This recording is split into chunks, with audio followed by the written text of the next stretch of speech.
Assalamualaikum warahmatullahi wabarakatuh. Bismillahirrahmanirrahim. Alhamdulillahillazi khalaqa fasawwa wa qaddara fahada wa khalaqal insana ma lam ya'lam. Faqala Allah Ta'ala fil Qur'anil Karim. Bismillahirrahmanirrahim. Yarfa'illahu allazina amanu minkum wallazina utul ilma darajat. Sadaqallahul azim wa sadaqa Rasulullah wa nahnu ala zalika minasyahidina wasyakirin. Pertama, tentu kita bersyukur kepada Allah Subhanahu wa taala atas nikmat dan hinaya diberikan kepada kita. Begitu juga selawat dan taslim tak henti kita kirimkan kepada junjungan baginda Rasulullah sallallahu alaihi wasallam, senantiasa melafazkan Allahumma sholli ala Sayyidina Muhammad wa ala ali Sayyidina Muhammad.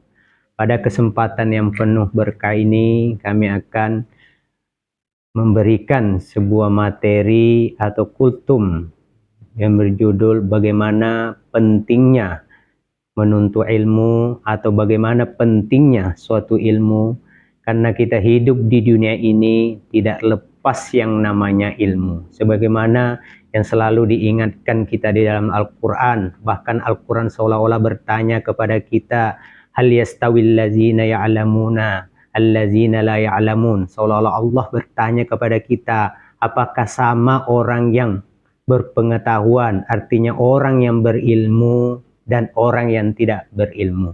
Tentu kita bisa menjawab, pasti ada perbedaan di antara kita. Bahkan Imam Syafi'i rahimakumullah juga selalu ingatkan kita, barang siapa yang menghendaki suatu kebahagiaan baik di dunia maupun di akhirat, hendaknya dengan ilmu. Begitu juga dengan keduanya, harus dengan disertai dengan ilmu. Karena kita lihat tantangan kita sekarang makin berat, apalagi menghadapi yang namanya zaman puka atau zaman yang tidak pastian ini.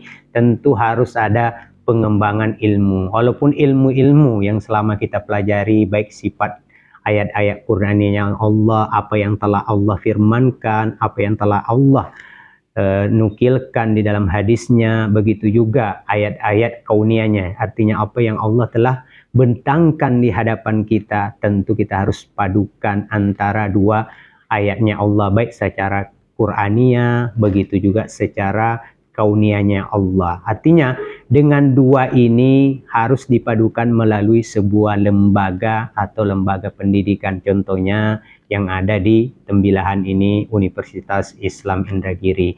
Ini memadukan antara ayat-ayat Qur'aniyahnya Allah dengan ayat kauniyahnya, sehingga kita melahirkan banyak-banyak jurusan seperti pertanian, ekonomi, dan sebagainya. Ini adalah untuk penerapan ayat-ayat kauniyahnya. Karena Allah juga tidak menuntun kita semata-mata mempelajari ayat-ayat yang ada di dalam Al-Quran. Yang tak kalah penting ayat-ayat yang ada di sekitar kita, alam kita. Di mana kita mengetahui alam kita ini? Dengan ilmu, artinya dengan menuntut ilmu. Bahkan hadis Rasulullah SAW selalu ingatkan juga kepada kita bagaimana pentingnya seorang muslim, seorang yang beriman tentangnya. Bahkan diwajibkan seorang muslim atau orang yang beriman itu untuk tetap menuntut ilmu. Tidak ada, bahkan di dalam hadis lain sampai kita masuk ke dalam liang lahat. Artinya menuntut ilmu tidak ada hentinya. Baik yang muda, yang tua, baik yang sudah merasa. Karena kata Imam Al-Ghazali, yang tak kalah penting itu orang yang menuntut ilmu pasti merasa dirinya ini belum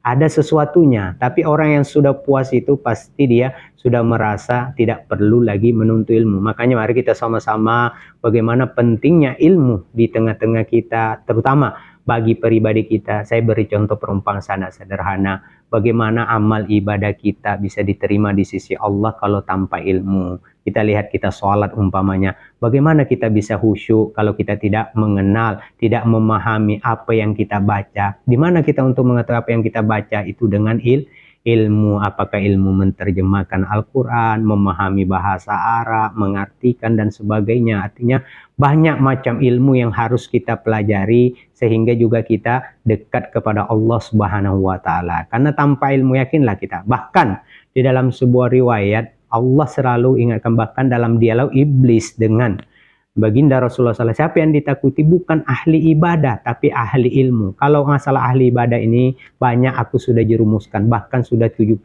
orang yang saya jerumuskan ahli ibadah, tapi belum satu pun saya jerumuskan seorang ahli ilmu. Artinya harus kita padukan, baik secara kita menjadi ahli ibadah atau ahli arifin, begitu juga menjadi ahli ibadah. Artinya kita padukan, biar ilmu kita ini bermanfaat. Tak kalah penting, kalau kita sudah mendapatkan ilmu, tak kalah penting ilmu yang berkah. Karena ilmu yang berkah pada diri kita, itulah yang bisa kita manfaatkan sesama kita. Karena kata Rasulullah SAW dalam sabdanya, Hairun nasi ampa'ulin nas, sebaik-baik manusia yang mengamalkan, artinya yang berguna sesama manusia. Bahkan dalam ketika kita mempelajari Al-Quran, hairun nasi allazina allamunal Quran wa 'allamahu. Jadi sebaik-baik manusia orang yang mempelajari Al-Quran dan mampu mengamalkan. Kita lihat umpama sahabat Nabi, bagaimana dia rela sampai 10 tahun hanya mempelajari surah Al-Baqarah.